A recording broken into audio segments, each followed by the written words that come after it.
ஆண்டவராகிய இயேசு கிறிஸ்துவின் நாமத்தினாலே உங்கள் யாவரையும் இந்த பரிசுத்த ஆராதனையிலே உங்களை நான் வாழ்த்தி நான் வரவேற்கிறேன். கர்த்தர் நல்லவர். அல்லேலூயா, அல்லேலூயா, அல்லேலூயா. கடந்த நாட்களில்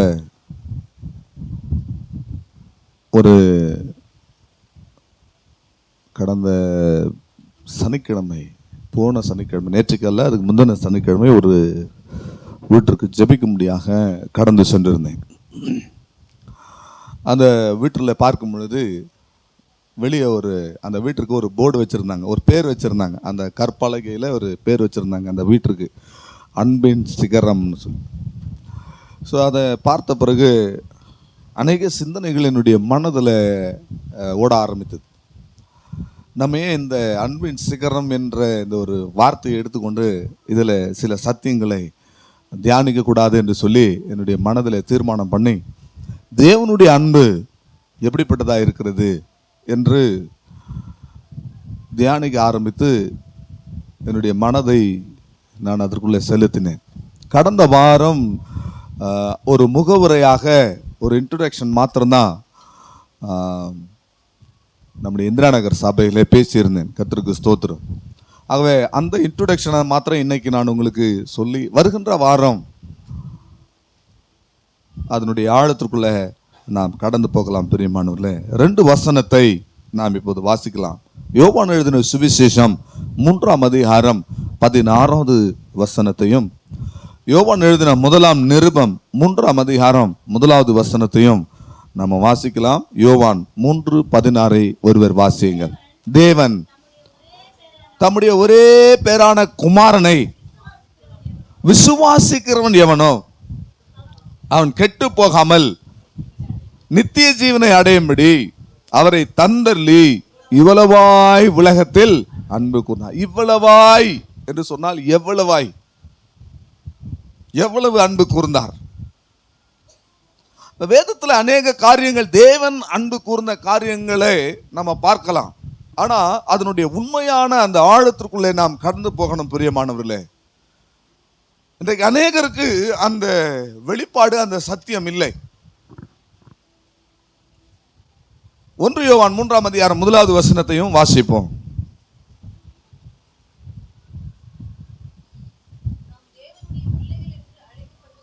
நாம் தேவனுடைய பிள்ளைகள் என்று அழைக்கப்படுவதனாலே பிதாவானவர் நமக்கு பாராட்டின அன்பு எவ்வளவு பெரியதென்று பாருங்கள். கர்த்தருக்கு ஸ்தோத்திரம். 2 வசனங்களிலே தேவன் நம்மிடத்தில் அன்பு கூர்ந்தார் என்று சொல்லி நாம் பார்க்கிறோம். சில காரியங்களை, இது ஒரு இன்ட்ரோடக்ஷனாக இருக்கிறதுனால சில காரியங்களை அனுபவ ரீதியாகவும் நாம் கற்றுக்கொண்ட சில பாடங்கள், படிப்பினைகள் மூலமாக உங்களுக்கு நான் சொல்ல விரும்புகிறேன். நாம் எவ்வளவாய் தேவனை நேசிக்க வேண்டும், நாம் எவ்வளவாய் தேவனிடத்தில் அன்பு கூற வேண்டும் என்பதுதான் இன்றைக்கு செய்தியினுடைய சாராம்சம். பிரியமானவர்களே, தேவனுடைய அன்பெல்லாம் மனுஷனை பற்றியது. இந்த வசனம் அதுதான் சொல்கிறது. 2 வசனத்துல நம்ம பார்த்தோமே, தேவனுடைய அன்பெல்லாம் யாரை பற்றியது? மனுஷனை பற்றியது. மனுஷனுடைய அன்பெல்லாம் தன்னை பற்றியது. கடந்த வெள்ளிக்கிழமை இந்த செய்தியை பாதியே நான் வெள்ளிக்கிழமையில் நான் கொடுத்துட்டேன். உபவாச ஜெபத்துக்கு வந்தவங்களுக்கு இது மறுபடியும் கேட்டார் போல இருக்கும். இருந்தாலும் ஆண்டவர் நமக்கு உதவி செய்வார், ஆவியானவர் நமக்கு உதவி செய்வாராக. தேவனுடைய அன்பெல்லாம் யாரை பற்றியது? நம்மை பற்றியது. உங்களுடைய அன்பு யாரை பற்றியது? தேவனை பற்றியது. நீங்க சொன்னீங்கன்னா அடுத்தடுத்து போற விஷயங்கள்ல நீங்க சந்தோஷமா இந்த சபையை விட்டு போகணும். புரியுங்களா? போகும்போதே சபையை விட்டு என்ன செய்யணும்? சந்தோஷமா போகணும். உண்மையா இருந்தா சந்தோஷம் தான். நம்முடைய அன்பெல்லாம் யாரை பற்றியதா இருக்கணும்? தேவனை பற்றியதா இருக்கணும். ஒரு விஷயம் நான் சொல்றேன், தேவன் அன்பை கொடுத்து, அதாவது அன்பை செலுத்தி அப்படியே விட்டுறது இல்லை. தேவன் அன்பை செலுத்தி என்ன பண்றாருங்க? சொல்லுங்க. தேவன் அன்பை செலுத்தி அப்படியே விட்டுறது இல்லை. அன்பை திரும்பவும் எதிர்பார்க்கிறார். புரியுதுங்களா? நீங்க ஒருத்தரிடத்துல அன்பு செலுத்தி திரும்ப உங்களுக்கு அன்பு செலுத்தல அப்படி சொன்னா எப்படி இருக்கும்? உங்களுக்கு எப்படி இருக்கும் சொல்லுங்க. எவ்வளோ பேசுறீங்கல்ல பேச்சு எல்லாரும், சொல்லுங்க. நீங்க ஒருத்தர் இடத்துல அன்பு செலுத்துறீங்க, திரும்பவும் பதிலுக்கு அவங்க என்ன செய்யணும்? அன்பு செலுத்தணும். புரியுதுங்களா? தேவன் அதைத்தான் என்ன செய்யறாரு? எதிர்பார்க்கிறார். உங்களிடத்துல வேற என்ன எதிர்பார்க்கிறார்? நீங்க ஒருத்தரிடத்துல அன்பு செலுத்தினா அவங்க திரும்ப என்ன செய்யணும்? நமக்கு அன்பு செலுத்தணும் அப்படின்னு நம்ம எதிர்பார்க்கணும். அது தேவனுடைய காரியமும் அப்படிதான். தேவன் அவர் என்ன செய்தாரு? அன்பு கூர்ந்தார். எப்படி அன்பு கூர்ந்தாரு? தமக்கு முன்பதாக வைக்கப்பட்டிருக்கிற சந்தோஷத்தின் பொருட்டு அவமானத்தை எண்ணாமல், சொல்லுங்க வசந்த, எனக்கு ஒரு சுபாவம் அப்படிதான். நான் வசனத்தை பாதி சொல்லிட்டு திரும்ப சொல்லுங்கன்னு உங்கள்கிட்ட நான் எதிர்பார்ப்பேன். நீங்கள் சொல்லலாம், எனக்கு ரொம்ப வருத்தமாக இருக்கும், கோபமும் வரும். அது ஒரு அர்த்தத்தில் உண்மைதான். அதுபோல தேவன் என்ன செய்யறாரு? மனிதனை நேசிக்கிறாரு, மனுஷனிடத்தில் அன்பு கூர்ந்தார். தேவன் தம்முடைய ஒரே பேரான குமாரனை விசுவாசிக்கிறவன் எவனோ அவன் கெட்டு போகாமல் நித்திய ஜீவனை அடையும்படிக்கு அவரையே தந்தர்லி இவ்வளவாய் உலகத்திலே அன்பு கூர்ந்தார். பிரியமானவர்களே, மலைகளை பெயர்க்கத்தக்க வல்லமை உடையவனாயிருந்தாலும் சொல்லுங்க, அன்பு இராவிட்டால் அதுல பிரயோஜனம் ஒன்றும் இல்லை. அல்லேலூயா. சில ஆளுங்க வசனத்தை சொந்த முயற்சியில சொல்றதுக்கு முயற்சி செய்வாங்க. அது ஒரு வகையில நல்லது தான். ஆனா வசனத்தை கூட்டவும் கூடாது, குறைக்கவும் கூடாது. நீங்க கரெக்டா சொன்னீங்க, பிரயோஜனம் இல்லை அதுல. கர்த்தருக்கு ஸ்தோத்திரம். பிரியமானவர்களே, எல்லா மதங்களும் எல்லா மார்க்கங்களும் அன்பை பற்றி தான் போதிக்கிறது என்று உலகத்தில் சொல்றாங்க. ஆனா எனக்கு தெரிஞ்சு இந்த பரிசுத்த வேதாகமத்தில் அன்பை பற்றி சொல்லி இருக்கிறது போல உலகத்துல வேற எந்த மதத்திலும் வேற எந்த மார்க்கத்திலும் அன்பை பற்றி சொல்லப்படவே இல்லை. பிரியமானவர்களே, அல்லேலூயா. அன்பு செலுத்தப்படணும், அன்பு கிடைக்கவும் வேணும். அதுதான் வேதத்தினுடைய சாராம்சமாக இருக்கிறது. கர்த்தருக்கு ஸ்தோத்திரம். யோவான் அப்போஸ்தலன் தான் அன்பை பற்றி அதிகமாக வேதாகமத்தில் எழுதினவர். கர்த்தருக்கு ஸ்தோத்திரம். ஒரு வசனம் இப்படி சொல்லுகிறது, அவர் தமக்கு சொந்தமானதில் வந்தார், அவர்களோ என்ன செய்யல? அவரை ஏற்றுக்கொள்ளவில்லை. கர்த்தருக்கு ஸ்தோத்திரம். இன்னொரு விஷயம் சொல்றேன் பாருங்க, இது ரொம்ப ஆச்சரியமா இருக்கு உங்களுக்கு. பழைய ஏற்பாட்டினுடைய சாராம்சமே என்ன தெரியுங்களா? பழைய ஏற்பாட்டினுடைய முழு சாராம்சம் என்ன? தேவன் ஜனங்களை நேசித்தார், தேவன் ஜனங்களிடத்தில் அன்பு செலுத்தினார். ஆனால் அந்த அன்பு பழைய ஏற்பாட்டில் தேவனுக்கு கிடைக்கவில்லை என்பதுதான் பழைய ஏற்பாட்டினுடைய முழு சாராம்சம். தேவன் ஜனங்களை நேசித்தார், ஆனால் அந்த ஜனங்கள் என்ன செய்தாங்க? அவரை புறந்தள்ளினார்கள். கர்த்தருக்கு ஸ்தோத்திரம். ஆனால் பைபிள் முடியும் பொழுது பாருங்க, ஒரு பெரிய ஒரு கல்யாணத்தோடு இந்த பைபிள் முடியுது.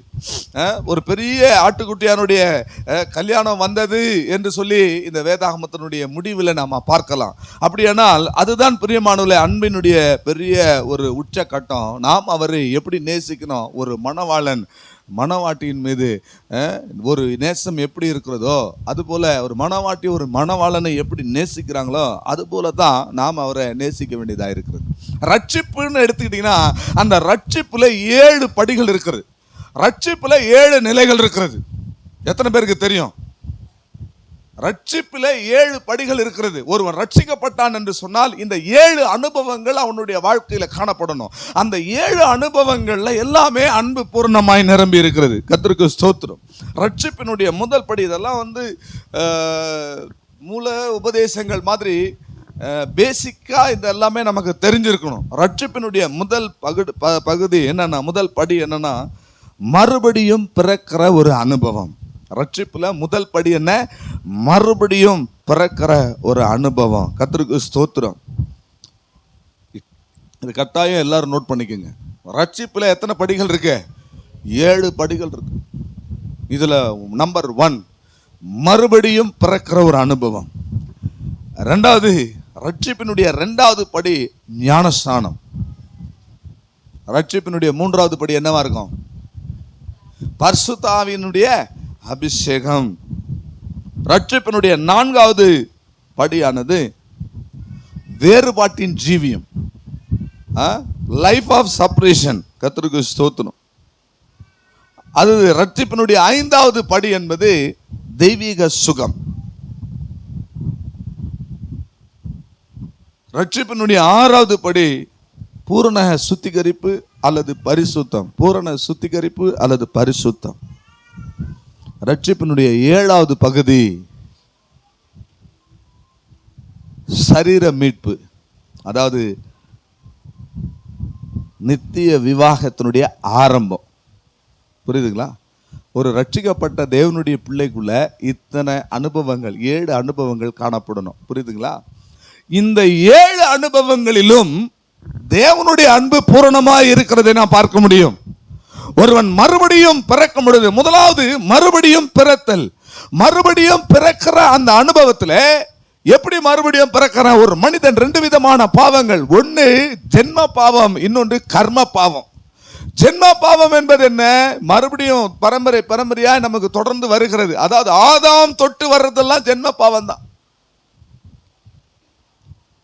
ஆதாம் அன்றையும் ஒரே மனிதனாலே உலகத்திலே என்ன பிரவேசித்தது? பாவம் பிரவேசித்தது. ஒரே மனுஷனுடைய கீழ்ப்படியாமையினால அதுல இருந்து வர்றதுதான் ஜென்ம பாவம். கர்ம பாவம் என்பது என்ன? நாம் நடப்பிக்கிற கிரியைகளின் நிமித்தம் வருகின்றதான பாவம். இதுல இருந்து ஒரு மனஸ்தாபம் நமக்கு உண்டாகி நாம இதுல இருந்து மனம் திரும்பி ஒரு புதிய உறவுக்குள்ளே நாம் இணைக்கப்படுகிறோம். ஒரு புதிய உறவுக்குள்ளே நாம் கடந்து வருகிறோம். இதுதான் பிரியமானவர்களே மனம் திரும்புதல். தேவனோடு கூட நாம மறுபடியும் ரிப்பெண்டன்ஸ், மறுபடியும் பேக் டு ஆரிஜின், மறுபடியும் நாம என்ன செய்யறோம்? நம்முடைய ஆதி நிலைக்கு நாம் என்ன செய்யறோம்? ஆண்டவரோடு கூட ஒரு புதிய உறவுக்குள்ளே நாம் கடந்து வருகிறோம். ஒரு புதிய அன்பின் ஐக்கியத்துக்குள்ளே கடந்து வருகிறோம். இதுதான் மனம் திரும்புதல். இந்த மனம் திரும்புதலிலே தேவனுடைய அன்பு இருக்கிறது. அல்லேலூயா, அல்லேலூயா.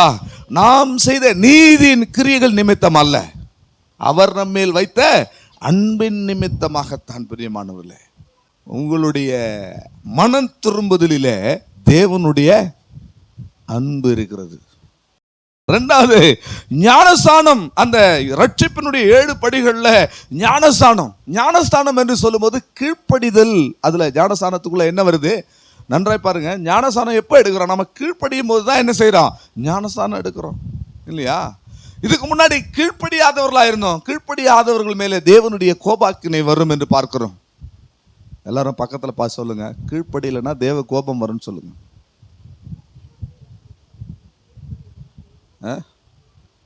கஷ்டமா இருக்கு பார்த்தீங்களா? இல்ல, கீழ்ப்படியலைன்னா தேவனுடைய கோபம் வரும்.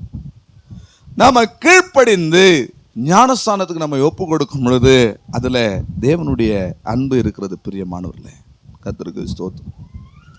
3வது பரிசுத்த ஆவியானவருடைய அபிஷேகம். அதிலும் தேவனுடைய அன்பு தான். எப்படி இருக்கு? பரிசுத்த ஆவியினுடைய அபிஷேகத்தில் தேவனுடைய அன்பு எப்படி இருக்கு?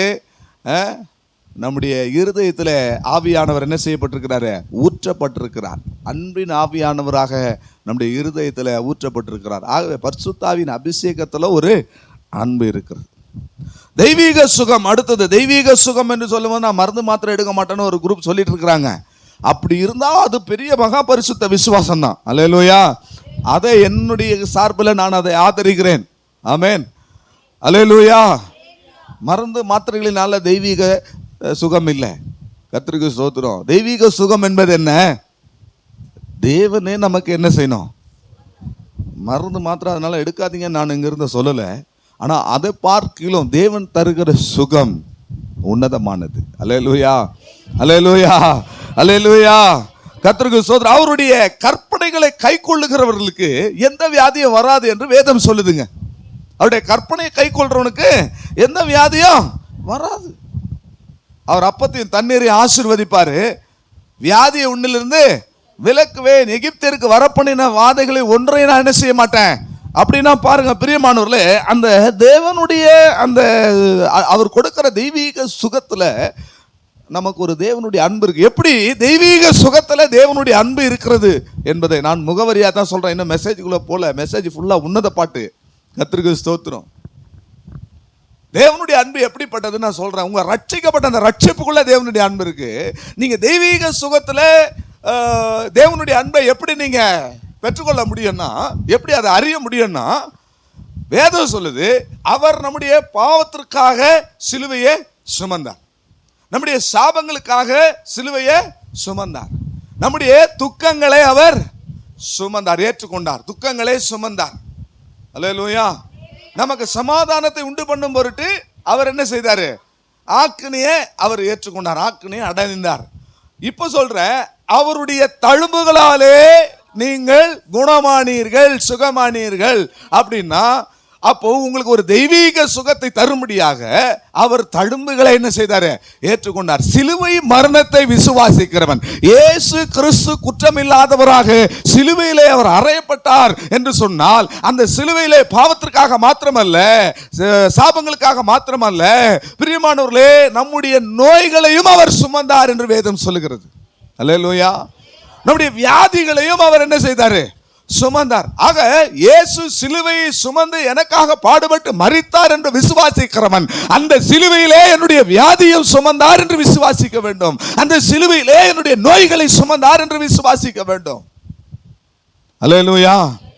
இல்லனா சிலுவை மரணத்தை விசுவாசிக்காம ஒரு கிறிஸ்தவன் இருக்க முடியாது. இயேசு சிலுவையில மரித்தார் என்று தான் நாம் விசுவாசித்து வந்திருக்கிறோம்.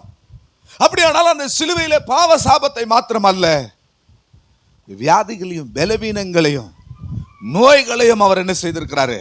சிலுவையில சுமந்திருக்கிறார். இந்த சிந்தை உங்களுக்கு உண்டாகுமானால், பிரியமானவர்களே, அதுதான் தெய்வீக சுகம். அல்லேலூயா சொல்ல மாட்டீங்களா? அல்லேலூயா. இப்ப தெய்வீக சுகம் என்பது என்ன? சிலுவையில் அவருடைய தழும்புகளால உண்டாகிற, நான் வியாதியஸ்தர்களுக்காய் ஜெபிக்கும் பொழுது இதை தான் நான் சொல்லுவேன், உடைய தழும்புகளாலே குணமானோம், தழும்புகளாலே குணமானோம், தழும்புகளாலே குணமானோம். இங்க வியாதியை ஏற்றுக்கொண்டீர், இங்க பலவீனங்களை ஏற்றுக்கொண்டீர். இதை சொல்லி சொல்லி அறிக்கை செய்து ஜெபிக்கணும் பிரியமானவர்களே. அல்லேலூயா.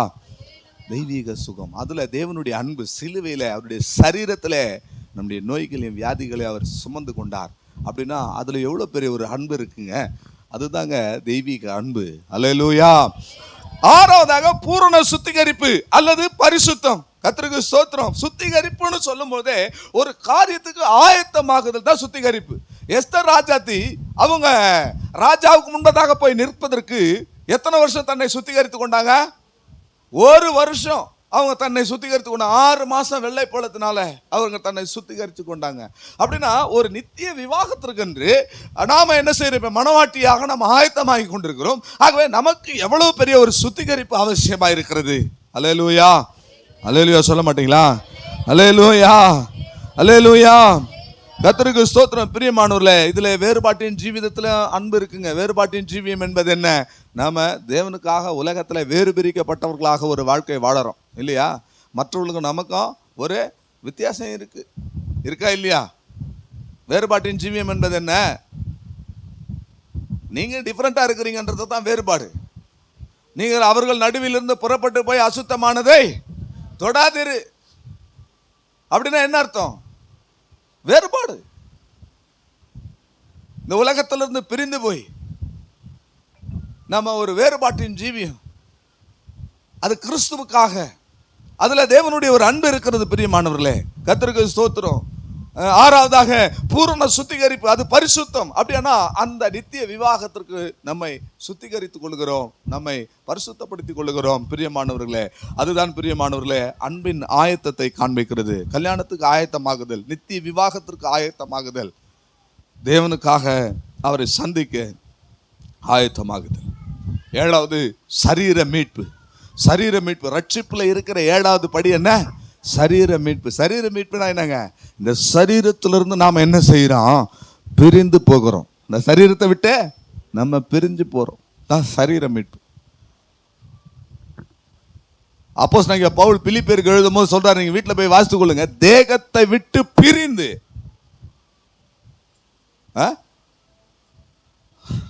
அதுதான் நம்ம ட்ரை பண்றோம் வசனத்தை சொல்றதுக்கு. தேகத்தை விட்டு பிரிந்து கிறிஸ்துவோடு கூட இசைந்திருக்க ஆசையா இருக்கிறேன், அது எனக்கு அதிக நன்மையா இருக்கும். அருமையானவர்களே, நாம் இந்த சரீரத்தில் இருக்க போகிறவர் அல்ல. நம்முடைய சரீரத்திலே நம்முடைய குடியிருப்பு அல்ல. நம்முடைய குடியிருப்பு காண்கிற இந்த பூமியிலும் இல்லை. நாம் இந்த சரீரத்தை விட்டு, இந்த பூமிக்குரிய கூடாரமாகி இந்த சரீரத்தை விட்டு பிரிந்து, அல்லேலூயா, சரீர மீட்பு இல்லை அப்படி சொன்னா, அதாவது மரணம் என்கிற ஒரு நியாய வீதியை தேவன் மனிதனுக்கு தரவில்லை என்று சொன்னால் மனிதனுக்கு மீட்பு இல்லை. மனிதன் சரீரத்திலிருந்து மீட்கப்படுகிறான். அவன் கிறிஸ்துவோடு கூட இசைந்திருக்க ஆசையா இருக்கிறான். அதுதான் அவனுக்கு அதிக நன்மையா இருக்கும். ஒரு தேவனுடைய பார்வையில மரணம் என்பது, சரீர மீட்பு என்பது எவ்வளவு விலையேற பெற்றதா இருக்கிறது. நமக்கு தான் அது துக்கமா இருக்கிறது. நமக்கு தான் நம்ம என்ன செய்யறோம், கண்ணீர் வடிக்கிறோம், கண்ணீர் சிந்துகிறோம். ஆனால் மரணம் என்பது ஒரு மனிதனுக்கு தேவன் வைத்திருக்கிற ஒரு பெரிய நியாய தீர்ப்பு. பிரியமானவர்களே, நியாய விதி அப்படின்னா சரியான ஒரு காரியத்தை மனிதனுக்கு தேவன் வச்சிருக்கிறார். அதுதான் மரணம். அந்த சரீரத்தை விட்டு அவன் பிரிக்கப்படுகிறது. அவனுக்கு எவ்வளவு இன்பமா இருக்கிறது. கடந்த நாட்கள்ல ஒரு சினிமா டைரக்டர் ஒருத்தர் இறந்து போனார். கர்த்தருக்கு ஸ்தோத்திரம். நேற்று ஒருத்தருக்கு இறந்து போனார். அதுக்கு முன்பதாக அவருடைய குருநாதர் ஒரு 10 நாளைக்கு முன் அவருடைய ஒரு பேட்டியில் அவர் அது இப்போ அவர் மறிச்சதுனால எங்கள் எல்லாருமே அந்த வாட்ஸ்அப்பில் எல்லாம் அனுப்புகிறாங்க. அவர் சொல்கிறாரு, மனுஷனை விட்டு எதெல்லாம் பிரிந்து போகிறதோ அதெல்லாம் மனுஷனுக்கு ரொம்ப இன்பமாக இருக்கும், ரொம்ப சுகமாக இருக்கும் அப்படி சொல்லிட்டு அநேக காரியங்களை சொல்கிறாரு. சொல்லிட்டு கடைசியாக உயிர் பிரிகிறது கூட மனுஷனுக்கு சுகமாக தான் இருக்கும், இன்பமாக தான் இருக்கும். அல்லேலூயா. அந்த ஆளுக்கு இருக்கிற வெளிப்பாடை பாருங்க, உலகத்தாருக்கு இருக்கிற ஞானத்தை பாருங்க. ஆனால் நம்ம என்ன செய்கிறோம், இந்த சரீரத்துக்குள்ளேயே நம்ம இருக்கணும் அப்படின்னு நம்ம என்ன செய்கிறோம், வாஞ்சிக்கிறோம். விரும்புகிறோமா இல்லையா? ஒரு பரிசுத்தவன் சொன்னார், பரலோகம் எப்படி போவீங்கன்னு கேட்டார். பரலோகம் எப்படி போவீங்க அப்படின்னா, மேகத்தில் போயிடுவோம், பறந்து போயிடுவோம், கண்ணு மிக்க நேரத்தில் போயிடுவோம் அப்படி இப்படி சொன்னாங்க. ஆனால் ஒருத்தன் தான் சொன்னான், செத்தா தான் ஏன் பரலோகம் போக முடியும் அப்படின்னு. எல்லாருக்கும் பரலோகம் போகிறதுக்கு ஆசையாக இருக்கு, ஆனால் சாகிறதுக்கு ஆசை இல்லை. செத்தா தான் என்ன செய்ய முடியும், பரலோகம் போக முடியும். அதுக்காக சாகிறவனுடைய சாவை நான் இன்னைக்கே போய் செத்துறேன்னு யாரும் பண்ணிடாதீங்க. சாகிறவனுடைய சாவை கர்த்தர் என்ன செய்யறதில்ல, விரும்புறதில்ல. ஒரு தேவனுடைய பிள்ளை கர்த்தர் நியமித்த கால வரைக்கும் பூமியில் இருக்கணும். அவர் குறித்த ஒரு நாள், அந்த ஒரு நாளில் அவர் குறித்த ஒரு நிமிஷம், அந்த நிமிஷத்துக்கு முன்னாடியும் போக மாட்டீங்க, கொஞ்சம் கால தாமதமாகவும் போக மாட்டீங்க. அந்த சரீர மீட்பு சரியான நேரத்தில் என்ன செய்யும், சம்பவிக்கும். அல்லேலூயா. அதில் ஒரு தேவனுடைய ஒரு அன்பு இருக்கு பிரியமானவர்களே. அல்லேலூயா. பாருங்க, நம்ம எப்படி நாம் தேவனை நேசிக்க வேண்டும் என்று உன்னத பாட்டு புஸ்தகத்தை நீங்க கடந்த நாட்களில் ஒரு போதகர் சொன்னார், உன்னத பாட்டை குறித்து பேசணும்னு சொன்னால் அதுக்கு தனியாக ஒரு கிருபை வேணும், ஒரு அபிஷேகம் வேணும் அப்படின்னு. இந்த வார்த்தையை கேட்டதுலேருந்து ஏன் ஆண்டவர் உன்னத பாட்டிலேருந்து நம்ம போதிக்கக்கூடாது, ஏன் நம்ம பேசக்கூடாது அப்படி சொல்லி கிட்டத்தட்ட ஒரு 15-20 நாட்களாக இதில் என்னுடைய மனதை செலுத்தி கர்த்தருக்கு ஸ்தோத்திரம் அநேக வெளிப்பாடுகளை தேவன் எனக்கு தந்தார். பிரியமானவர்களே, தேவனுடைய அன்பை நீங்கள் உன்னத பாட்டில், எரேமியாவில், ஓசியாவில் இதிலெல்லாம் நீங்கள் பார்த்தீங்கன்னா தேவன் எப்படி ஜனங்களை நேசிக்கிறார் என்பது சொல்லப்பட்டிருக்கிறது. ஓசியாவை பார்த்து ஆண்டவர் சொல்றாரு, நீ என்ன செய்ய, ஓசியாவினுடைய புஸ்தகம் 1ஆம் அதிகாரத்திலேயே, நீ போய் சோர போன ஒரு ஸ்திரியை உன்னிடமாய் நீ சேர்த்துக்கொள் அப்படின்றார். ஓசியா தீர்க்கதரிசி நல்ல குடும்பத்தில் பிறந்திருப்பான், நல்ல கௌரவமான ஒரு வாழ்க்கை வாழ்ந்திருப்பான். அவனை போய் ஒரு வேசிய உன்னிடத்துல நீ என்ன செய், நீ சேர்த்துக்கொள் அப்படி சொல்லிட்டு அவன் கேட்டான், ஆண்டவரே, ஏன் ஆண்டவரே இப்படி என்னுடைய பேர் என்னாவும், என்னுடைய கௌரவம் என்னாவும், நான் எவ்வளவு உத்தமமா வாழ்ந்தேன் உமக்காக எல்லாம் கேட்டிருப்பான். ஆண்டவர் சொல்றாரு, தேசம் என்ன விட்டு சோரம் போயிட்டு. இந்த ஜனங்க தேவன் எப்படி தம்முடைய ஜனங்களை நேசிக்கிறார் என்பதை இதுல இருந்து நம்ம பார்க்கலாம். ஒரு தீர்க்கதரிசிய ஆண்டவர், இன்னைக்கு தீர்க்கதரிசின்னா பயங்கரமா இருக்கிறாங்க தீர்க்கதரிசிகள் எல்லாம். இன்றைய காலத்து தீர்க்கதரிசிகள், ப்ராஃபிட் வந்திருக்கிறார், ப்ராஃபிட் வரார், ப்ராஃபிட் போறாருன்னு தான் சொல்லிட்டு இருக்கிறாங்க. ஆனா அந்த நாட்கள்ல தீர்க்கதரிசினா எப்படி இருக்கும் தெரியுங்களா? அந்த நாட்கள் தீர்க்கதரிசிய ஒருத்தன் ஆசாரியனா இருக்கிறான். அந்த ஆசாரியனை பார்த்து, இன்னையிலிருந்து உன்னுடைய ஆசாரிய ஊழியத்தை விட்டுட்டு நீ என்ன செய்யணும், ஜாதிகளுக்கு, தேசங்களுக்கு நீ என்ன செய்யணும், தீர்க்கதரிசியாய் மாறணும். கர்த்தருக்கு ஸ்தோத்திரம். பின்னாடி என்னுடைய நண்பர் ஜெய்சங்கர் உட்கார்ந்துருக்கிறாரு. அவரை பார்த்து ஆண்டவர் நீ சொல்றாரு, ஜெய்சங்கர், இன்று முதல் உன்னை நான் தீர்க்கதரிசியாய் மாற்றுகிறேன், ஜாதிகளுக்கு உன்னை தீர்க்கதரிசியாய் மாற்றானோன்னு அவர் உடனே தலையை திருப்பி அவருடைய எண்ணம் எல்லாம் தீர்க்கதரிசினா எப்படி இருக்கணும். ஒரு தீர்க்கதரிசி சொல்றாரு, மார்க்கெட்ல வர நியூ பிராண்ட், புதுசா வர கார் நான் என்ன செய்வேன், எதை அனௌன்ஸ் பண்றாங்களோ அதை நான் என்ன செய்வேன், வாங்குவேன். யாரு? இந்த காலத்து தீர்க்கதரிசி சொல்றாரு. புரியுதுங்களா? ஆனா அந்த காலத்து தீர்க்கதரிசி எப்படி தெரியுங்களா? ஆண்டவரே சொல்றாரு, எரேமியாவினுடைய தீர்க்க தரிசன புஸ்தகம் 1ஆம் அதிகாரத்தில் நீங்கள் வாசித்து பார்த்தீங்கன்னா, ஆனதோத் ஊரில் தீர்க்கதரிசிகளில் ஆசாரியர்களினுடைய புத்திரனாகிய இல்கியாவின் குமாரனுக்கு கர்த்தரால் உண்டான வசனங்கள். எரேமியாவே, உன்னை தாயின் கற்பத்தில் நான் தெரிந்து கொண்டேன். நீ என்ன செய்வேன், இன்று முதலுடைய ஜாதிகளுக்கு தீர்க்கதரிசியாய் மாற்றுவேன்னு சொன்ன உடனே இவருடைய கற்பனை கதவை திறந்து, ஜாதிகளுக்கு தீர்க்கதரிசினா என்ன, காலையில் இந்தியாவில் மெசேஜ், ஈவினிங்கில் சிங்கப்பூர், அதுக்கப்புறம் நைட் ஃப்ளைட்டை பிடிச்சி கத்தார் போனோம், கத்தாரில் மெசேஜ், அப்புறம் அங்கேருந்து யூஎஸ், கனடா, அப்படி தானே தீர்க்கதரிசிகள் எல்லாம் கோட் ஷூட்டில் வெல்வெட்டில் பறந்துட்டு இருக்கிறாங்க. அவன் என்ன சொன்னான் தெரியுங்களா, கர்த்தாவே அப்படின்னா என்ன அர்த்தம், சந்தோஷ் உன்னை தீர்க்கதரிசியா மாத்திரன்னு சொன்ன உடனே ஒரே குத்தாட்டம் தான் இல்ல. அவன் சொல்றான், ஐயோயோ கர்த்தாவேன்னு போட்டிருக்கு, அப்படின்னா ஐயோயோ நான் பேச அறியேன், சிறு பிள்ளையா இருக்கிறேன். அவன் ஒரு ஆசாரியன், 21 வயசுக்கு மேற்பட்டவனா இருக்கணும். ஆனா உன்னை தீர்க்கதரிசியாய் மாத்திரன்னு சொன்ன உடனே இவர் நான் பேச தெரியாது, சிறு பிள்ளையா இருக்கிறேன்னா என்ன அர்த்தம், தீர்க்கதரிசியினுடைய ஊழியம் வேண்டான்னு அர்த்தம். புரியுதுங்களா? ஆசாரியனாவே இருந்துடுறேன், ஹை பிரீஸ்ட். அதில் கூட இன்னைக்கு ஆசாரியர்கள் பயங்கரமாக இருக்காங்க. அந்த காலத்து ஆசாரியர்கள் எப்படி தெரியுங்களா, அவங்களுக்கு நீங்கள் என்ன பலி செலுத்தினாலும் அதில் பங்கு யாருக்கு, ஸ்தோத்திர பலி செலுத்தினா யாருக்கு, சர்வாங்க தகன பலி செலுத்தினாலும் தோல் ஆசாரியனுக்கு, போஜன பலி செலுத்தினாலும் ஆசாரியனுங்க, எல்லா ஆசாரியனுங்க, எல்லாமே அவருக்கு தான். ஆனால் நல்லா சாப்பிட்டு திருப்தியாக இருக்கிறாரு. இப்படி இருக்கிற சூழ்நிலையில் உன்னை தீர்க்கதரிசியாய் மாற்றுவேன்னு சொன்ன உடனே ஐயோயோ ஆண்டவரே அந்த வேலை மட்டும் வேணாம். ஏன்னா தீர்க்கதரிசியினுடைய ஊழியம் எப்படி தெரியுங்களா, ஒருத்தனை பார்த்து சொல்ல, நீ போய் ஒரு விபசாரி, ஒரு வேசியை போய் என்ன செய்ய, நீ போய் உன்னிடமா சேர்த்துக்கொள், தேசம் என்னை விட்டு போயிடுச்சு. தேவன் தம்முடைய அன்பை, நான் என்ன வாதிக்கிறேன், நான் என்ன துன்பப்படுறேன், நான் என்ன வியாகுலப்படுறேன் அப்படின்றத சொல்றதுக்கு, ஜனங்களுக்கு தெரிவிக்கிறதுக்கு தன்னுடைய பாரத்தை, மன குமுறலை என்ன செய்றாரு, ஒரு தீர்க்கதரிசி மேல அப்படியே வைப்பாரு. தீர்க்கதரிசி சோறு என்ன எப்படி தெரியுங்களா, விதவை போட்டாதான் உண்டு, இல்லைன்னா காக்கா வந்தா தான் உண்டு, இல்லைன்னா சொல்லுங்க இல்லை. ஆனால் ஆசாரியனுக்கு அப்படி இல்லை, கர்த்தருக்கு ஸ்தோத்திரம். ஆனால் இந்த நாட்களில் தீர்க்கதரிசிகள் எல்லாம் சுகமாக இருக்கிறாங்க, ஆசாரியர்கள் நாங்கள் எல்லாம் ஓட்டாண்டிகளாக இருக்கிறோம். கர்த்தருக்கு ஸ்தோத்திரம். பரவாயில்லை பிரியமானவர்களே, தேவனுடைய அன்பை நீங்கள் இந்த புஸ்தகங்கள் எல்லாம் நீங்கள் பார்க்கலாம். பிரியமானவர்களே, தேவன் சீமோனாகிய ஒரு மனுஷனை பார்த்து கேட்குறாரு, சீமோனே நீ என் மேலே அன்பாக இருக்கிறாயா? பேதுருவை பார்த்து சொல்கிறாரு, சீமோனே நீ என் மேலே அன்பா இருக்கிறாயா? அது உமக்கே தெரியும் ஆண்டவரே. ஃபர்ஸ்ட் அன்பா இருக்கிறேன்னு சொன்னான், ரெண்டாவது என்ன நேசிக்கிறாயான்னு கேட்கும்போது அது அன்பா இருக்கிறேன்னு சொன்னான், மூன்றாவது சீமோனே நீ நேசிக்கிறாயான்னு சொன்ன போது அவனுடைய உள்ளம் உடைக்கப்பட்டு அழ ஆரம்பிச்சிட்டான். ஒரே வார்த்தை சொன்னான், ஆண்டவரே அது உமக்கு தெரியும். அல்லேலூயா, அல்லேலூயா, அல்லேலூயா. சொல்ல மாட்டீங்களா? அல்லேலூயா. ஆகவே தேவனுடைய அன்பு விலையேற பெற்றது. தேவனுடைய அன்பை இப்படிப்பட்ட ஒரு அன்புன்னு சொல்ல முடியாது. நீங்கள் எப்படி ஒன்றாலும் எடுத்துக்கலாங்க, எப்படி ஒன்றாலும் நீங்கள் தேவனுடைய அன்பு இப்படிப்பட்டதுன்னா, வேதத்தில் ஒரு மணவாளன் மணவாட்டின் மீது செலுத்துகிற ஒரு அன்பை போல தான் ஆண்டவருடைய அன்பை குறித்து விவரித்து சொல்கிறாங்க. பவுல் அப்போஸ்தலனும் அதை சொல்லிட்டு கடைசியாக சொல்கிறாரு, நான் சபையை பற்றியும் கிறிஸ்துவை பற்றியும் பேசுகிறேன். அல்லேலூயா. ஒரு கணவன் மனைவி எப்படி இருக்கணுன்றதை பேசிட்டே வரிசைப்படுத்தி பேசிட்டே கடைசியா சொல்றாரு, நான் கிறிஸ்துவை பற்றியும் அவருடைய சபையை பற்றி நான் பேசுகிறேன், அவருடைய மனவாற்றை பற்றி நான் பேசுகிறேன் என்று அவர் சொல்லுகிறார். அல்லேலூயா.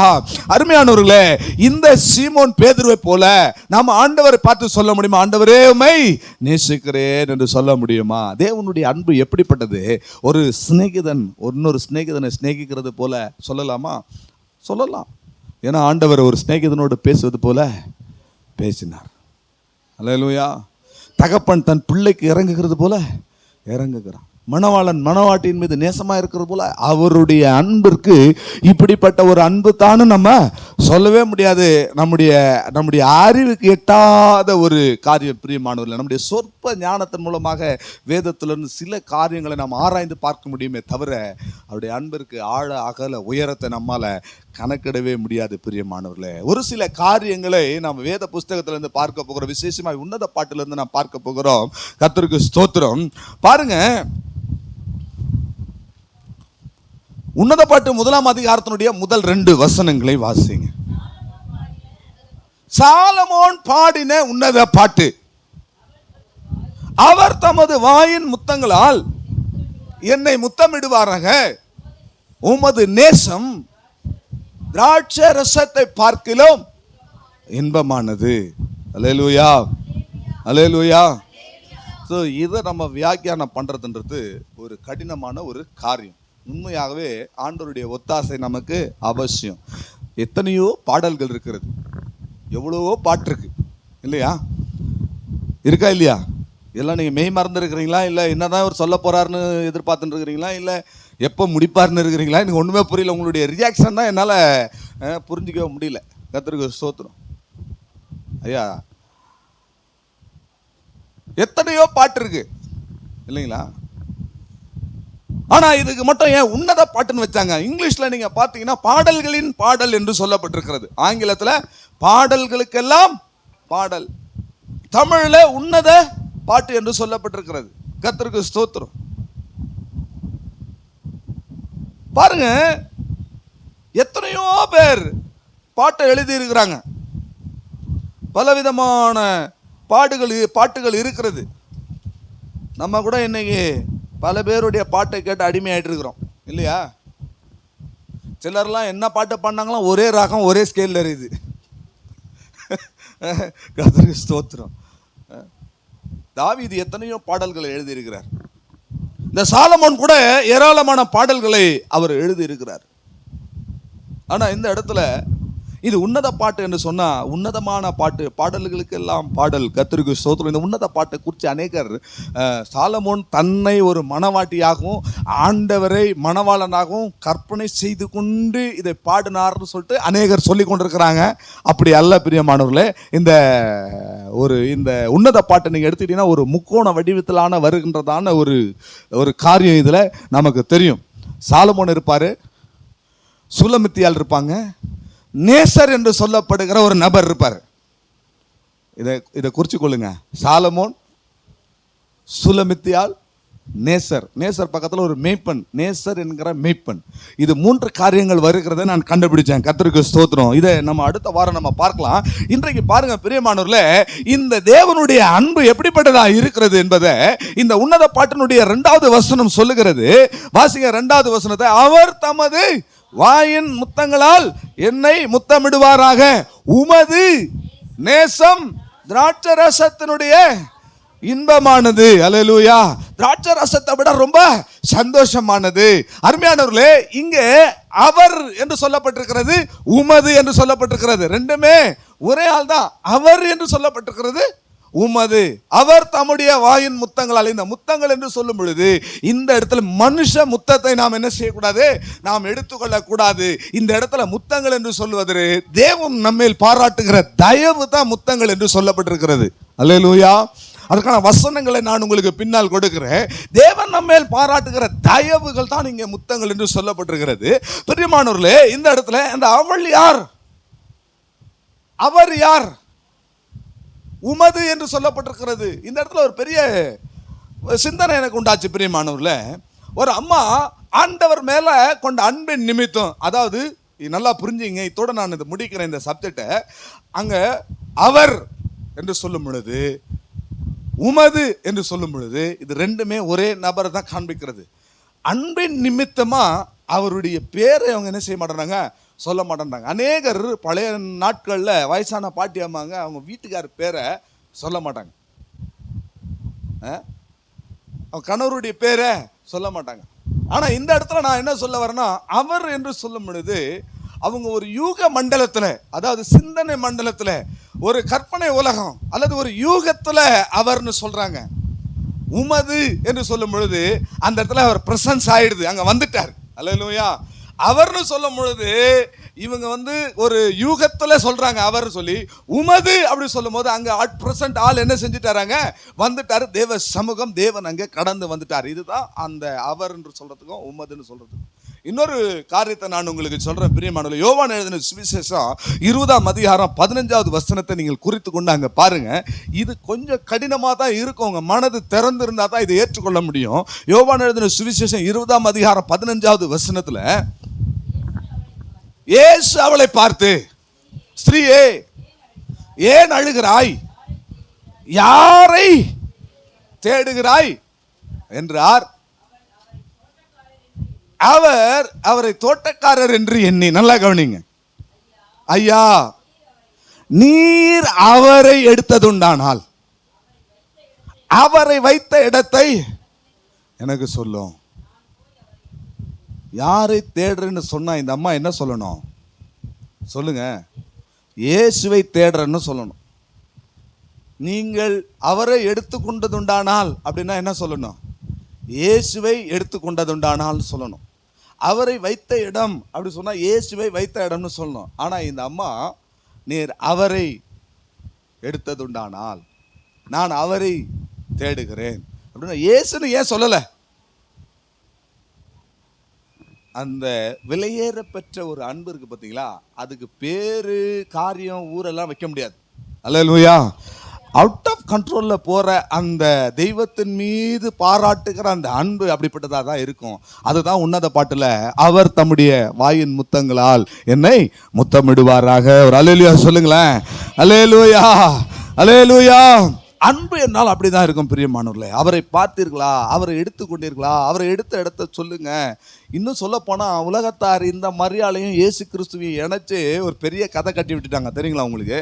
சில வருஷங்களுக்கு முன்னதாக ஒரு படம் கூட வந்தது. இந்த மரியாளுக்கும் இயேசு கிறிஸ்துவுக்கும் சீக்கிரட்டான ஒரு உறவு இருந்தது அப்படி சொல்லிட்டு ஒரு பெரிய டாவின்சி கோட் அந்த படம் பேர் எடுத்து பெருசா விட்டுட்டாங்க. அல்லேலூயா. மனுஷர்களால இந்த அன்பை என்ன செய்ய முடியாதுங்க, புரிந்து கொள்ளவே முடியாது. இது தெய்வத்திற்கும் அவருடைய மனவாட்டியாகிய சபைக்கும் இருக்கிறதான ஒரு அன்பை காண்பிக்கிறது பிரியமானவர்களே. அல்லேலூயா, அல்லேலூயா. ஆகவே அவர் என்று சொல்லும் பொழுது அவர் தெய்வத்தை தான் அது காண்பிக்கிறது. அவர் என்று சொல்லும் பொழுது ஒரு மன உலகத்திலே, ஒரு யூக உலகத்தில் அவர்கள் இருக்கிறார்கள். உமது என்று சொல்லும் பொழுது அந்த பிரசன்ஸ்குள்ளே வந்துடுறாங்க, தேவ சமூகத்துக்குள்ளே வந்து விடுகிறார்கள் பிரியமானவர்களே. அல்லேலூயா, அல்லேலூயா. ஆகவே பிரியமானவர்களே, இந்த ஸ்திரீயை குறித்து நாம் பார்க்கலாம். எப்படி பார்க்கலாம்னா, ஏன் இவள் இப்படி அன்பு கூர்ந்தாள்? அவரை எடுத்துக்கொண்டீர்களா? அவரை வைத்த இடம் எங்க? நாங்கள் இயேசுவை தேடுகிறோம் என்று சொல்லவில்லை, அவரை தேடுகிறோம் என்று சொன்னால் உன்னத பாட்டில் சூலமித்தியால் சொல்லுகிறார், அவர் தமது வாயின் முத்தங்களால். அந்த தெய்வீக அன்பு எப்படிப்பட்டதா இருக்கிறது பிரியமானவர்களே? தேவன் எதிர்பார்க்கிற அந்த அன்பை, தேவன் கொடுத்த அந்த அன்பை இவர்கள் திருப்பி கொடுக்கிறாங்க.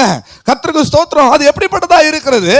இவள் என்ன காரியத்தை செய்தால், ஒரு சீமோன் என்கிற குஷ்டரோகியினுடைய வீட்டில் இயேசு பந்தி இருக்கிறார். அந்த பந்தி இருக்கும் பொழுது லூக்கா எழுதின சுவிசேஷம் 7ஆம் அதிகாரத்திலே சொல்லப்பட்டிருக்கிறது. அங்க பந்தி இருக்கும் பொழுது அங்கே ஒரு பாவியான ஸ்திரீ வருகிறாள். நலதம் என்கிற தைலத்தை கொண்டு வந்து இயேசுவின் பாதத்தில் அதை உடைத்து ஊற்றி தன்னுடைய தலைமயிரினாலே தன்னுடைய கண்ணீரை அவருடைய பாதத்தில் வைத்து அவர் தன் தலைமயிரினாலே அவரை துடைக்கிறான். துடைக்கும் பொழுது அங்கே அவரை விருந்துக்கு அழைத்த அந்த சீமோன் என்ன சொல்லுகிறான், இவர் உண்மையாகவே தீர்க்கதரிசியாக இருப்பாரானால் தன்னை தொடுகிற இவள் யார் என்பதை இவர் அறிந்திருப்பாரு என்று சொன்னபோது ஆண்டவர் இதை மனதில் அறிந்து, சீமோனே, நான் உனக்கு ஒரு காரியம் சொல்ல வேண்டும். ஒருவனிடத்தில் ஒருவன் அதிகமாய் கடன் பெற்றிருந்தான், இன்னொருவன் என்ன செய்தான், குறைவாய் கடன் பெற்றிருந்தான். இந்த ரெண்டு பேரையும் கடன் கொடுத்தவன் வந்து என்ன செய்தான், ரெண்டு பேரையும் மன்னித்து விட்டான். ரெண்டு பேரையும் மன்னித்து விட்டான். இந்த ரெண்டு பேர்ல யார் தந்த எஜமான இடத்துல அதிகமாய் அன்பு கூறுவார்கள் என்று கேட்டபோது அந்த சீமோன் சொன்னார், என்ன சொன்னாரு, எவனுக்கு அதிகமாய் மன்னிக்கப்பட்டதோ அவன் அதிகமாய் இவளிடத்தில் என்ன செய்வான், அன்பு கூறுவான்.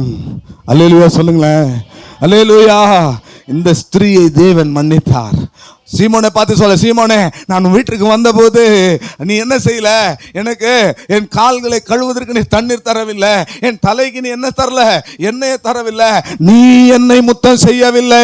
இவளோ இந்த வீட்டுக்குள் வந்தபோது என்னுடைய பாதங்களை ஓயாமல் முத்தம் செய்தாள். அதுதான் அவர் தமது வாயின் முத்தங்களால் என்னை முத்தமிடுவாராக என்பதனுடைய ஆழம். பிரியமானவர்களே, அவளுக்கு அதிகமாய் மன்னிக்கப்பட்டது, அவள் அதிகமாய் அன்பு கூர்ந்தாள். கரங்களை வைத்து வர அல்லேலூயா சொல்லுமா. அல்லேலூயா. நாம் எப்படி அவரை நேசிக்கிறோம்? இதே கேள்வியை தான் அந்த சீமோனை பார்த்து கேட்டார், சீமோனே, நீ இவர்கள் எல்லாரை பார்க்கலாம் நீ என்னை அதிகமாய் நேசிக்கிறாயா? அல்லேலூயா, அல்லேலூயா, அல்லேலூயா. லூக்கா 7ஆம் அதிகாரம் 47வது வசனம் 43வது வசனம். அன்பு மிகுதியானதுனால அவள் செய்த காரியம் அதுதான் பிரியமானவர்களே. ஆனால் இன்றைக்கு அக்கிரமம் மிகுதி ஆகிறதுனால அநேகருடைய அன்பு தணிந்து போய் விடுகிறது. தெய்வ நாமத்திற்கு மகிமை உண்டாவதாக. உபாகமம் 13ஆம் அதிகாரம் 3வது வசனத்திலே உன் தேவனாகிய கர்த்தரிடத்திலே உன் முழு இருதயத்தோடு முழு ஆத்மாவோடும் அன்பு கூறுகிறாயோ இல்லையோ என்று உன்னை சோதித்து பார்க்கும்போது பார்க்கிறார் என்று சொல்லி நாம் வேதத்திலே நாம் பார்க்கிறோம். இந்த வசனத்தை வாசிங்க. உபாகம் 13:3.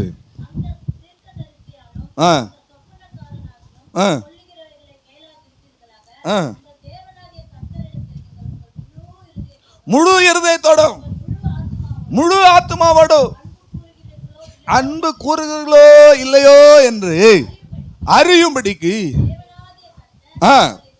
கர்த்தர் சில நேரத்தில் ஏன் சில சோதனைகளை அனுமதிக்கிறாரு. சில சோதனைகள் ஏன் வருது? நம்ம தேவனிடத்துல அன்பு கூறுகிறோமோ இல்லையோ என்று பார்க்கும்படியாக தேவன் நம்மை சோதிக்கிறார். இந்த நேரத்தில் 2 தெசலோனிக்கர் 2 அதிகாரம் 9-10 வசனங்களை நீங்கள் வாசித்து பார்த்தால் 2 தெசலோனிக்கர் 2 அதிகாரம் 9-10 வசனங்கள் என்ன சொல்லுகிறது?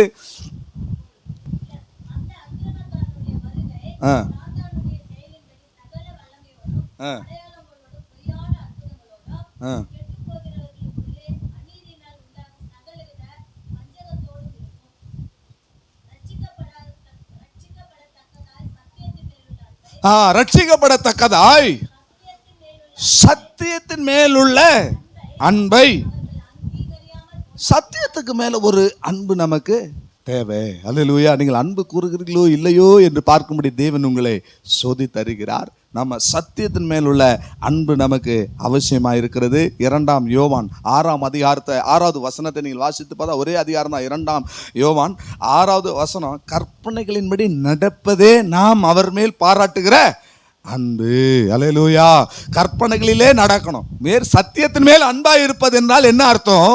அந்த கற்பனையில அவர் கொடுத்த சத்தியத்துல நாம் என்ன செய்யணும்?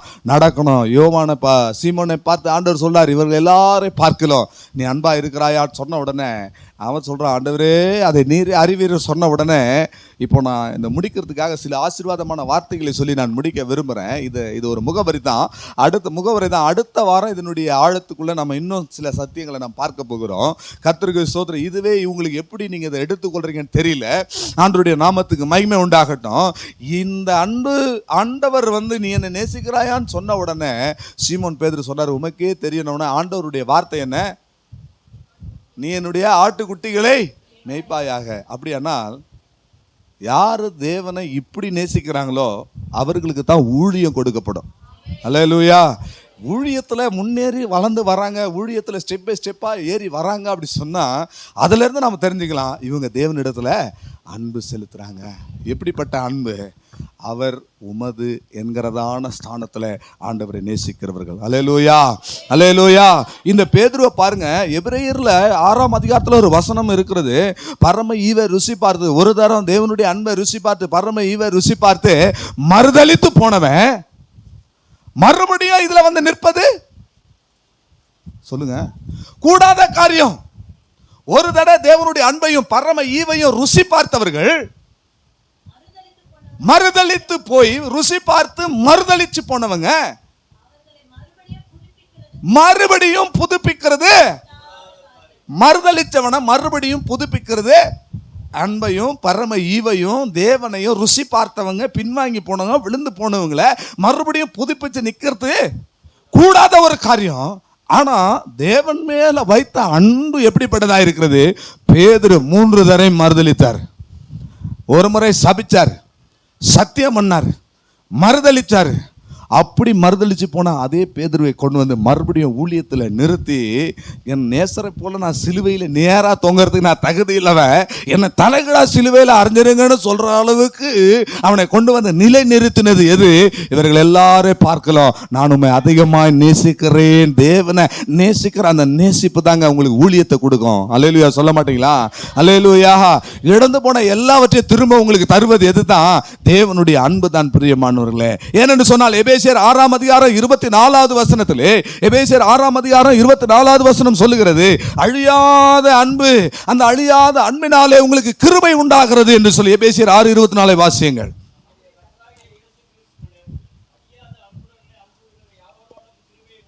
யாவரோட? இயேசு கிறிஸ்துவினிடத்திலே அழியாத அன்பை நீங்கள் கொள்ளும் பொழுது, அழியாத அன்பை நீங்கள் திருப்பி அவருக்கு தரும் பொழுது உங்களுக்கு என்ன உண்டாயிருக்கும்?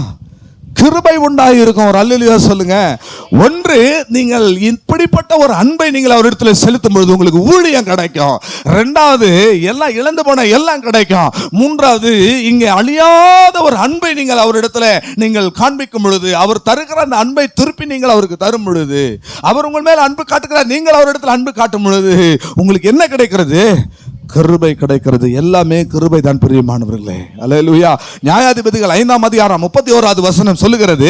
நியாயாதிபதிகள் 5:31, கர்த்தாவே உம்மை பகைக்கிற யாவரும் இப்படியே அழிய கடவர், உம்மிலே அன்பு கூறுகிறவர்கள் வல்லமையோடு உதிக்கிற சூரியனை போல இருப்பார்கள் என்று அங்கே சொல்லப்பட்டிருக்கிறது. அப்படியானால் தேவனிடத்தில் அன்பு கூறுகிறவர்களுக்கு ஒரு காரியம், அவங்க ஒன்னு ஊழியத்தை பெற்றுக் கொள்வாங்க, இழந்ததெல்லாம் பெற்றுக் கொள்வாங்க, கிருபையை பெற்றுக் கொள்வாங்க. தேவனிடத்தில் அன்பு கொள்றவங்க சூரியனை போல உதிப்பார்கள்னா என்ன அர்த்தம்? சூரியன் அங்கே தான் இருக்கு, பூமி தான் சூரியனை சுற்றி வருது. என்றாலும் நாம இந்த உலகத்துல பார்க்கிறோம், சூரியன் காலையில் என்னவாது? கிழக்குல உதிக்குது. விடிய காலத்து வெளிச்சத்தை போல உன் வெளிச்சம் எழும்பும் என்று சொல்லப்பட்டிருக்கிறது. இங்க என்னன்னா, சூரிய உதயத்தை யாராலையும் தடை செய்ய முடியாது. சூரியன் என்ன ஆனாலும் என்ன செய்வான்? தேவனிடத்தில் அன்பு கூறுங்க. அப்படிப்பட்டவங்க தான் வல்லமையோடு உதிக்கிற சூரிய பிரகாசத்தை போல அவங்க பிரகாசிப்பாங்க, அவங்க எழும்புவாங்க. அவங்களுடைய ஷைனிங்கை யாராலும் தடை செய்ய முடியாது, அவர்களுடைய உயர்வை யாராலும் தடை செய்ய முடியாது, அவருடைய ஆசீர்வாதத்தை யாராலும் தடை செய்ய முடியாது.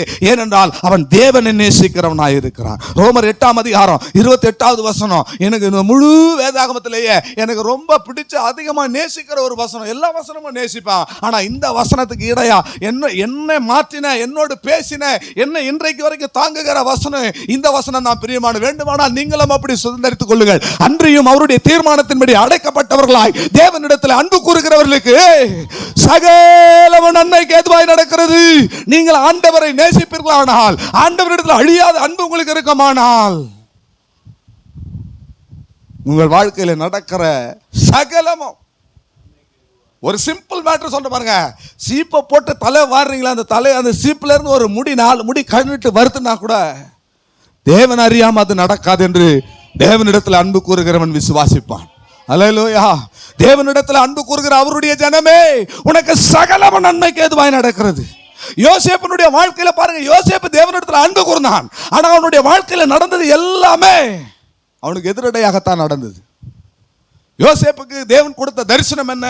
அவன் பார்வோனுடைய சிங்காசனத்துக்கு போக வேண்டும். வெளிப்பாடு கிடைச்ச உடனே நாளைக்கே நடந்தணும் நம்ம நினைச்சிட்டு இருப்போம்.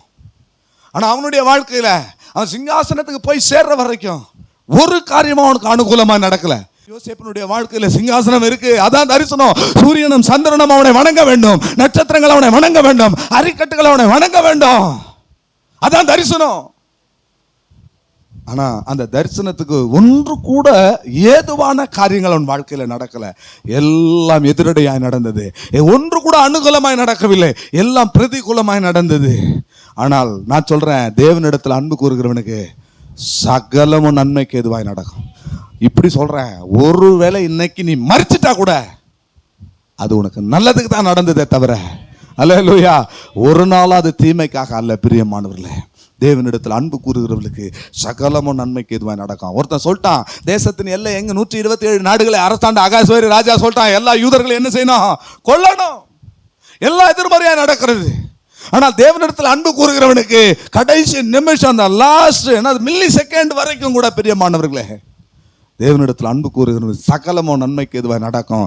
காரியம் மாறுதலாய் முடிந்தது என்று எஸ்தருக்கு சொல்லப்பட்டது. அல்லேலூயா. காரியம் மாறுதலாய் முடிந்தது. பிரியமானவர்களே, 145ஆம் சங்கீதம் 20வது வசனத்துல, 145ஆம் சங்கீதம் 20வது வசனம் சொல்லுகிறது, தேவன் தம்மிடத்தில் அன்பு கூறுகிறவர்களுக்கு, கர்த்தரிடத்தில் அன்பு கூறுகிற யாவரையும் அவர் என்ன செய்யறாரா? காப்பாற்றுகிறாராம். தேவன் அறியாம ஒரு காரியமும் நடக்காது. உன்னை காப்பாற்றுகிறவர் யாரு சொல்லுங்க? கர்த்தர் உங்களை காப்பாற்றுகிறார். ஏன் காப்பாற்றுறாரு? தேவனிடத்தில் அன்பு கூறுகிறவர்களுக்கு, தேவனை நேசிக்கிறவர்களுக்கு எந்த ஒரு வல்லமையும் உன்னை மேற்கொள்ள முடியாது. வியாதி உன்னை மேற்கொள்ள முடியாது, பலவீனம் உன்னை மேற்கொள்ள முடியாது, போராட்டங்கள் நிந்தைகள் உன்னை மேற்கொள்ள முடியாது, கண்ணீர் கவலை உபத்திரவங்களை உன்னை மேற்கொள்ள முடியாது. ஏனென்றால் நீங்கள் ஆண்டவரை நேசிக்கிறவர்கள். ஆண்டவர் உங்களை நேசித்துக் கொண்டிருக்கிறார். இயேசு உங்களை நேசிக்கிறார். அல்லேலூயா. உங்களுக்கு எல்லாமே நன்மைக்கு ஏதுவாக தான் நடக்கும். யாருமே வரலனாலும் கோமதி சிஸ்டருக்கு நன்மைக்காகத்தான் நடக்கும். அல்லேலூயா. அல்லேலூயா சொல்ல மாட்டீங்களா? சரி, ஆளுதான் வரல, இயற்கையாச்சும் சும்மா உடனே பார்த்தா மழை கொட்டுன்னு கொட்டிச்சு. எதுக்குங்க? நன்மைக்கு எதுவாக நடந்தது. அல்லேலூயா. மழை தான் கொட்டுச்சு, கரண்ட்டும் பிடிட்டானுங்க, இருட்டில் தான் உட்காந்துருந்தோம். எதுக்காக? நன்மைக்கு எதுவாய் நடந்தது என்கிறதான அந்த மனம் எப்போ வரும் தெரியுங்களா? தேவனிடத்தில் அன்பு கூறுகிறவர்களுக்கு தாங்க. அல்லேலூயா, அல்லேலூயா. 1 கொரிந்தியர் 8:3 1 கொரிந்தியர் 8:3 தேவனிடத்தில் அன்பு கூறுகிறவன் தேவனால அறியப்பட்டிருப்பானா. வாசிங்க. தேவனில் அன்பு கூறுகிறவன் எவனோ. யார் உங்களை அறிஞ்சாலும் அறியாம போனாலும் சரிங்க, நீங்க தேவனிடத்தில் அன்பு கூறுங்கன்னா தேவனால அறியப்பட்டிருப்பான்னா என்ன அர்த்தம்? கர்த்தருக்கு ஸ்தோத்திரம், நீங்கள் அவருடையவர்கள். அல்லேலூயா. நீ என்னுடையவன், நீ என்னுடையவள் என்று தேவன் உங்களை அறிந்து வைத்திருக்கிறார். எப்படி? என் ஆடுகள் என் சத்தத்தை அறிந்திருக்கிறது, அவைகளை என் கையிலிருந்து ஒருவனோ பறித்து கொள்வதில்லை.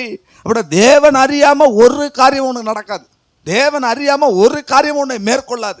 ஏனென்றால் தேவனிடத்திலே அன்பு கூறுகிறவர்கள். அல்லேலூயா, அல்லேலூயா. கடைசியாக 1 கொரிந்தியர் 2:9-10 ஆகிய வசனங்களை நீங்கள் வாசித்து பார்த்தால் 1 கொரிந்தியர் 2:9-10 சொல்லுகிறது, தேவனிடத்திலே அன்பு கூறுகிறவர்களுக்கு தேவன் ஆயத்தம் பண்ணி வைத்திருக்கிறதை கண் காணவும் இல்லை, காது கேட்கவும் இல்லை, மனுஷனுடைய இருதயத்திலே தோன்றவும் இல்லை. நமக்கோ அதை தேவன் என்ன செய்திருக்கிறார்? ஆவியினாலே. ஒரு அல்லேலூயா சொல்லுங்களேன். ஆண்டவர் உங்களுக்கு ஆயத்தம் பண்ணி வச்சிருக்கிறத ஒருவேளை உங்க கண்ணு காணாம இருக்கலாம், ஒருவேளை உங்க காது அதை கேட்காம இருக்கலாம், ஒருவேளை உங்க இருதயத்தில் அது தோன்றாம இருக்கலாம். ஆனால் அன்பு கூறுகிறவர்கள் ஆவியினாலே அதை என்ன செய்வார்கள்? அறிந்து கொள்ளுவார்கள். எல்லாவற்றையும் ஆயத்தம் பண்ணி வைத்திருக்கிறாரு தேவன். ஆயத்தம் பண்ணி வச்சிருக்கிறது மகா மேன்மையானதாக இருக்கும். அல்லேலூயா. மகா மேன்மையானவைகளை தேவன் உங்களுக்கு என்ன செய்திருக்கிறாரு? ஆயத்தம் பண்ணி வைத்திருக்கிறாரு. உம்முடைய நேசம் திராட்சரசத்தை பார்க்கலாம் இன்பமானது. அல்லேலூயா. இதுதான் இன்னையான முகவரி.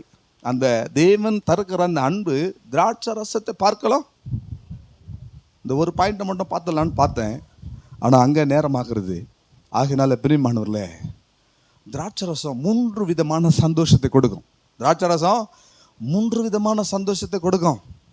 அந்த 3 வித சந்தோஷத்தை பார்க்கலாம் தேவனுடைய அன்பு இன்பமானது. அல்லேலூயா. அது என்ன 3 சந்தோஷம் என்பதை வருகின்ற ஞாயிற்றுக்கிழமை பார்க்கலாம். கர்த்தர் நமக்கு உதவி செய்வார்.